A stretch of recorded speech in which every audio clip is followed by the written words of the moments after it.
Railway Koduru వైఎస్ఆర్సీపీకి కంచుకోట. కానీ గత ఎన్నికల్లో జనసేన పార్టీ అక్కడ గెలిచింది. తెలుగుదేశం పార్టీ కూడా బలంగా ఉన్నప్పటికీ జనసేన పార్టీకి పొత్తులో భాగంగా అక్కడ టికెట్ ఇచ్చినటువంటి నేపథ్యం. వైఎస్ఆర్సీపీ గత ఎన్నికల్లో గెలుస్తుందని అందరూ అనుకున్నారు, కానీ అనూహ్యంగా జనసేన పార్టీ గెలిచింది.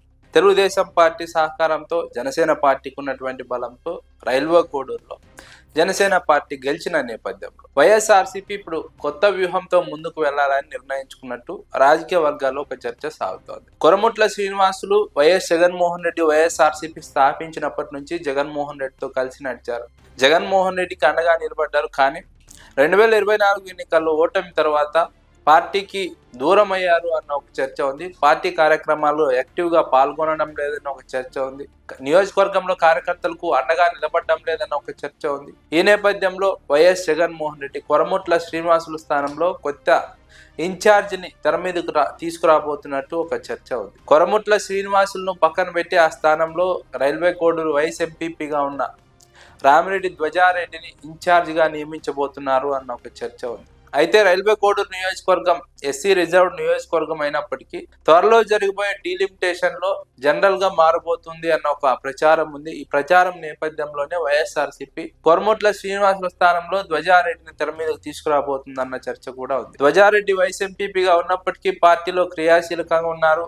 వ్యాపార పరంగా కూడా ఆర్థికంగా బలంగా ఉన్నటువంటి సందర్భం, రాజకీయంగా వైఎస్ జగన్మోహన్ రెడ్డి కుటుంబంతో సన్నిహిత సంబంధాలు ఉండడంతో ధ్వజారెడ్డిని తెర మీదకి తీసుకురావాలనే ఆలోచన ఉన్నట్టు ఒక చర్చ ఉంది. ఈ చర్చకు ప్రధాన కారణం ధ్వజారెడ్డి నియోజకవర్గంలో విస్తృతంగా పర్యటిస్తున్నారు. అనధికారికంగా నియోజకవర్గంలో పర్యటించడం పట్ల ఈ రకమైనటువంటి ఊహాగానాలు వెల్లువెత్తుతున్నాయి. ఈ స్థానంలో ధ్వజారెడ్డిని తెర మీద దింపడం ద్వారా స్థానిక సంస్థల ఎన్నికల్లో పార్టీ ఖచ్చితంగా బలమైనటువంటి పోటీని ఇవ్వగలుగుతుంది తెలుగుదేశం పార్టీకి, జనసేన పార్టీకి. అదే సమయంలో స్థానిక సంస్థల ఎన్నికలకు ముందు అభ్యర్థిని నియమించడం ద్వారా, ఇన్ఛార్జిని ప్రకటించడం ద్వారా పార్టీ శ్రేణుల్లో ఒక క్లారిటీ ఉంటుంది. పార్టీ బలోపేతానికి అవకాశం ఉంటుంది. స్థానిక సంస్థల ఎన్నికల్లో బలంగా పోరాడడానికి అవకాశం ఉంటుందని విశ్లేషకులు అభిప్రాయపడుతున్నారు. తెలుగుదేశం పార్టీ నుంచి ముక్కా రూపానందరెడ్డి ప్రస్తుతం లీడ్ చేస్తున్నారు. రూపానందరెడ్డికి బలమైనటువంటి ప్రత్యర్థి ధ్వజారెడ్డి అవుతారని వైఎస్ఆర్సీపీ భావిస్తోంది. ఈ నేపథ్యంలోనే ధ్వజారెడ్డిని తెర మీదకి తీసుకురాబోతున్నారు. ధ్వజారెడ్డికి జగన్మోహన్ రెడ్డితో ఉన్నటువంటి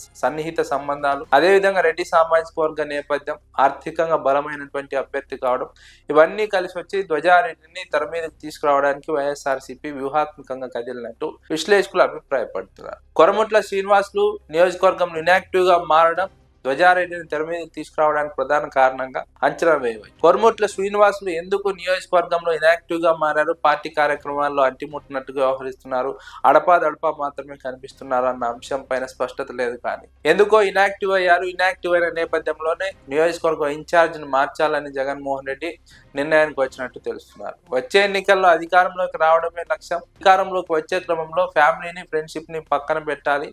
అధికారంలోకి వస్తే అందరూ బాగుంటాం, పార్టీ బతికితే అందరూ బాగుంటాం, లేదంటే అందరము ఇబ్బంది పడతాం. కాబట్టి ఫ్యామిలీని, ఫ్రెండ్షిప్ ని పక్కన పెట్టి పార్టీనే ప్రధానమన్న విధంగా జగన్మోహన్ రెడ్డి ముందుకు వెళ్తున్నారు. అందులో భాగంగానే కొరముట్ల శ్రీనివాస్ తో ఉన్నటువంటి ఫ్రెండ్షిప్ ను కూడా పక్కన పెట్టి ఆయన స్థానంలో రామిరెడ్డి ధ్వజారెడ్డిని తెర మీదకి తీసుకురాబోతున్నట్టు ప్రచారం అయితే సాగుతోంది.